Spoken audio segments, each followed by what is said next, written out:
Breaking news. తెలంగాణలో ఆహార కల్తీకి పాల్పడే వారిపై ఉక్కుపాదం మోపడానికి తెలంగాణ ప్రభుత్వం సిద్ధమవుతోంది. హైడ్రా ఈగల్ తరహాలో ఒక డెడికేటెడ్ ఫోర్స్ రాబోతోంది. ఇది ప్రజలకు స్వచ్ఛమైన ఆహారాన్ని అందించేలా చూస్తుంది అని ప్రభుత్వం భావిస్తోంది. హోటళ్లు, రెస్టారెంట్లతో పాటు నూనెలు, కారం, పసుపు, పాలు వంటి నిత్యావసర వస్తువుల్లో జరుగుతున్న భారీ కల్తీని అరికట్టడమే లక్ష్యంగా ఈ ఫోర్స్ పనిచేస్తుంది.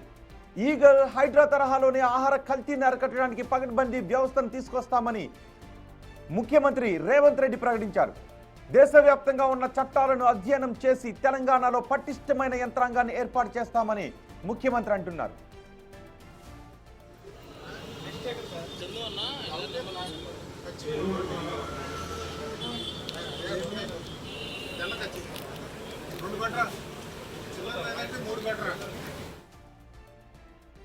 భూముల రక్షణకు హైడ్రా, డ్రగ్స్ ను అరికట్టడానికి పనిచేస్తున్న ఈగల్ తరహాలోనే ఈ కొత్త విభాగానికి కూడా స్వతంత్ర ప్రతిపత్తి ఇవ్వనున్నట్టుగా తెలుస్తోంది.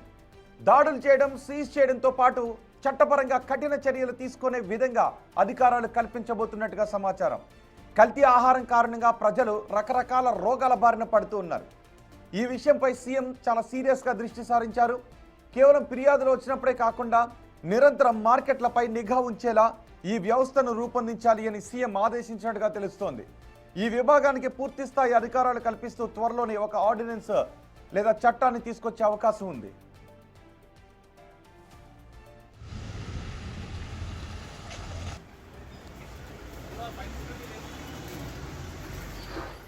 కొన్నాళ్లుగా హైదరాబాదుతో పాటు రాష్ట్ర వ్యాప్తంగా ఆహార భద్రతా అధికారులు జరిపిన దాడులలో చాలా షాకింగ్ విషయాలు వెలుగు చూశాయి. కుళ్ళిపోయిన మాంసం, సింథటిక్ పాలు, కలర్స్ కలిపిన కారం పట్టుబడ్డాయి. హైదరాబాద్ పోలీసులు ఇప్పటికే చాలా తనిఖీలు చేస్తూ ఉన్నారు. అయితే రాష్ట్రం మొత్తం మీద ఒకే రకమైన పటిష్ట వ్యవస్థ ఉండాలి అని ముఖ్యమంత్రి రేవంత్ రెడ్డి భావిస్తూ ఉన్నారు. బలమైన నెట్వర్క్ ఏర్పాటు చేయడానికి సిద్ధమయ్యారు రేవంత్ రెడ్డి.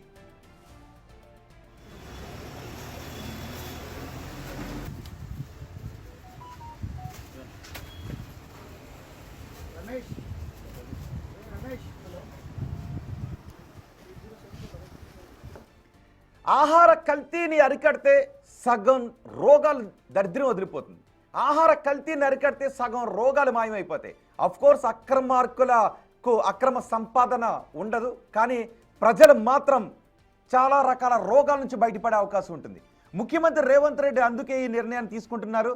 ఇది కనుక పకడ్బందీగా అమలు అయితే స్వచ్ఛమైన ఆహారాన్ని తీసుకుంటే ప్రజలు చాలా ఆరోగ్యంగా ఉంటారు.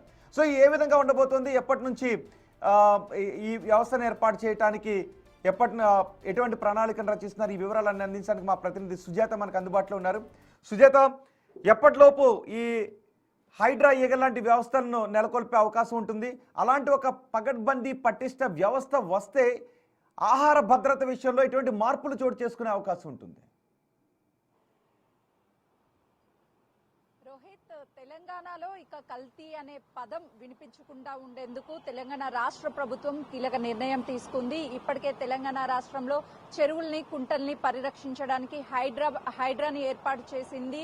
ఇల్లీగల్ అంటే డ్రగ్స్ వీటన్నిటిని మాప్ చేయడానికి ఈగల్ టీమ్ ని ఏర్పాటు చేసినట్లు, కల్తీ ఆహార పదార్థాలను పూర్తిగా అంతమొందించడానికి తెలంగాణ రాష్ట్రంలో హెచ్ ఫాస్ట్ ని ఏర్పాటు చేసింది. దాదాపు 26 మంది అధికారులతో ఈ హెచ్ ఫాస్ట్ ని కమిటీని ఇప్పటికే ఏర్పాటు చేసింది. తెలంగాణ రాష్ట్రంలో ఉన్నటువంటి అన్ని ఆహార పదార్థ తయారీ కేంద్రాలపై హెచ్ ఫాస్ట్ టీం ఎప్పటికప్పుడు తనిఖీలు చేస్తూ అక్కడ ఉన్నటువంటి కల్తీ ఆహార పదార్థాలను సీజ్ చేస్తుంది. ఆ యజమానుల మీద కేసు నమోదు చేస్తుంది. అయితే 2 రోజుల క్రితము ఇటు హైదరాబాద్ లోని రాజేందర్ నగర్, అదేవిధంగా మైలర్దేవుపల్లిలో ఉన్నటువంటి ఆహార పదార్థ తయారీ కేంద్రాలపై హెచ్ ఫాస్ట్ అధికారులు, లోకల్ ఉన్నటువంటి పోలీసులు రైడ్స్ కొనసాగించారు. అందులో కుళ్ళిపోయినటువంటి కోడిగుడ్లు, అంటే రోజు చిన్న పిల్లల నుంచి పెద్దవాళ్ల వరకు ఇష్టపడి తినేటువంటి ఉస్మానియా బిస్కెట్ల తయారీలో కుళ్ళిపోయినటువంటి కోడిగుడ్లని, అదేవిధంగా కల్తీ అయినటువంటి పదార్థాలని వాడి బిస్కెట్లని తయారు చేస్తున్నారు.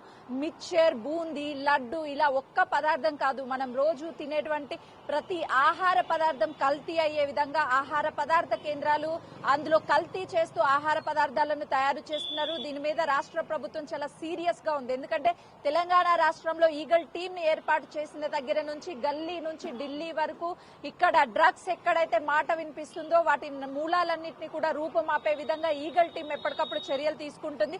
ఇక హైడ్రా విషయానికి వస్తే ఎక్కడ గుంటలు, చెరువులు, నాలాలు అనేవి పూర్తిగా మరుగున పడిపోతున్నాయి, ఎక్కడా కనిపించడం లేదు, కనుమరుగైపోతున్నాయి. వాటిని తిరిగి మళ్ళీ గతంలో ఉన్నటువంటి వాటి విధంగా పునరుద్ధరించడానికి చెరువులకి ఎలాంటి జలకళ వీటన్నిటిని తీసుకొస్తున్నారో అలాగే తెలంగాణ రాష్ట్రంలో కల్తీ ఫుడ్ తిని ఎవరు అనారోగ్య సమస్యలు పాలవకూడదు, ప్రతి ఒక్కరికి నాణ్యమైనటువంటి ఆహార పదార్థాలు మార్కెట్ లో లభించే విధంగా హెచ్ఫాస్ట్ ని ఏర్పాటు చేశారు. ఇప్పటికే ఈ కమిటీకి సంబంధించి అటు ప్రత్యేక టీం ని ఏర్పాటు చేసి ప్రతి చోట అంటే హోటల్స్, రెస్టారెంట్స్, ఫుడ్ తయారీ కేంద్రాలు ప్రతి చోట కూడా ఎక్కడైతే కల్తీ అనే పదానికి తావు లేకుండా ప్రతి చోట ఎప్పటికప్పుడు హెచ్ఫాస్ట్ టీం అయితే రైడ్స్ ని కొనసాగిస్తుంది. ఎవరైనా సరే ఈ ఫుడ్ ని కల్తీ చేశారు అని అంటే ఖచ్చితంగా చర్యలు తీసుకుంటామని కూడా సీరియస్ వార్నింగ్ రాష్ట్ర ప్రభుత్వం ఇస్తుంది. రోహిత్. రైట్ సుజాత.